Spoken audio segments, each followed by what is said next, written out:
Do you spend too much time in meetings? I reckon that's got to be one of the most common complaints of the modern office worker. And right now, with lots of people returning to the physical office after months and months, years of working remotely, there's a very real risk that we're going to go into a kind of face-to-face binge fest where we spend huge amounts of time in meetings and workshops that might not always be necessary. Now, don't get me wrong, I am loving the opportunity to be together in the same room again for collaborative events, workshops, offsites and the like. The ability to connect with people between the cracks of conversation, to pick up on the subtle nuance of non-verbal communication, and perhaps above all, the chance to talk without worrying if I'm still on mute. But for all its upside, there is a useful maxim when it comes to face-to-face collaboration, which is, just because you can doesn't mean you should. So in this video, I'm going to reflect on one of the most useful ideas that I think came out of the pandemic for many of the teams I work with, and that's the principle of asynchronous collaboration, which I assure you is much simpler and more enjoyable than it sounds.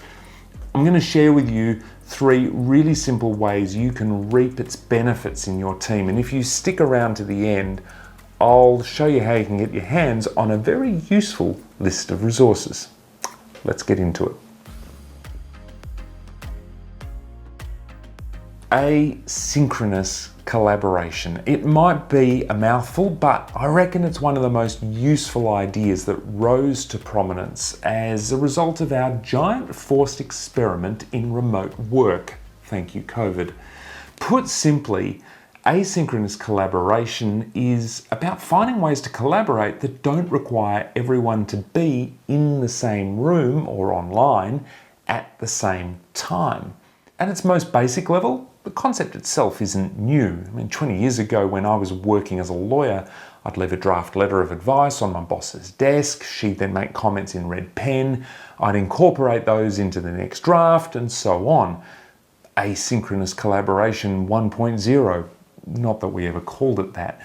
What's changed though, thanks in large part to the kind of technology most of us have at our fingertips, is the extent to which that same principle can be adopted as a way of collaborating generally. Let's take your typical team meeting or workshop and break it down by way of example. So let's say we have an hour or so together. That might begin with someone first setting context and presenting background information. Then someone presents a key idea or recommendation. Thirdly, there's time spent inviting feedback and questions. And then fourthly, that's followed by time where we generate ideas and come up with a shared approach. And then fifthly, we need to refine that into a set of clear actions. Now, that's all assuming we don't run out of time at step 2, which happens a lot, and which is why meetings can often feel like a wasted opportunity. Now, if we take that same meeting and apply the principle of asynchronous collaboration, we start with the question, how much of this can be achieved before we need to come together? Or for that matter, could all of it be achieved without ever needing to be in a room or online at the same time? Of course, that's not to avoid face-to-face communication altogether, far from it. Rather, it's about ensuring meetings and real-time communication is reserved for the most valuable of purposes, where the payoff is at its greatest. None of us should be coming out of meetings thinking, surely that could have just been an email. So, if you go back to our example, if the first part of that meeting was to set context and present some background information, that could be achieved asynchronously by distributing a short video or a voice recording in advance. And that's very different from simply circulating a deck of slides that no one's going to read or fully understand. Remember, the goal here is to find a way to replicate the benefits, if not improve of them, of having everyone in the room. So let me give you an example, one leader I was working with recently, and he and I jumped on a Zoom call to talk through the background to a new strategy. But as we were talking, we decided to record the call as a kind of interview so that the recording could then also be shared with the whole team in advance of a workshop. We then set up a poll on a tool called Menti to capture questions and reactions, and the output of that poll provided a really great starting point for the subsequent workshop. Now, to be clear, that wasn't just a shortcut. It wasn't just a time-saving device. The team, as it happened, really enjoyed the chance to digest the background information in that way. They kind of turned up engaged, and it gave them time to think before being asked for their reaction. And the use of the online poll meant that the senior leader could respond to their feedback in a much more meaningful and thoughtful way rather than just coming up with answers on the fly. Bottom line, I reckon this was better than doing it live in the room.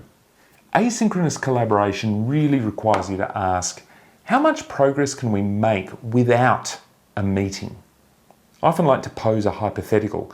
What if we were all working remotely and in different time zones and not all available at the same time? How would we get to the same outcome? And is that helpful here?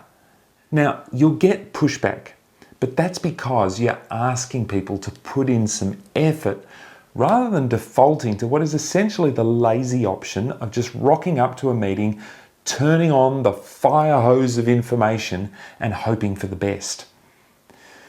So I guess the first question here is, what do you think? How much scope do you think there is in your own team to apply the principles of asynchronous collaboration as a way of reducing your meeting load? If this is something you're keen to explore further, here are 3 great places to start, really simple ways. Firstly, get comfortable with quick and easy ways of recording yourself or your voice. You can use your smartphone, either a little video or a voice recording. Or you could use Loom, which is a free web-based service. It allows you to record your screen with a voiceover with the option of including your own face on camera. Or you can, as I talked about in my example earlier, jump on a Zoom call with someone or a Teams call, have a conversation with a colleague and record it. Great ways to capture the color, the insight and the perspective without having to stand at the front of the room and present it with everyone sitting there as your audience. Second, build a culture and a norm of collaborating on documents as they are created. So we moved to using Google Docs and the rest of the whole kind of Google Work Suite as a great way of doing that. That way you can have different people contributing to the document at different times or at the same time. It's really cool when you see their cursor moving around, as well as having conversations and comments along the way. Make that the norm though, and for you to do that, people need to stop emailing versions of documents back and forth to each other and instead message each other from within the document.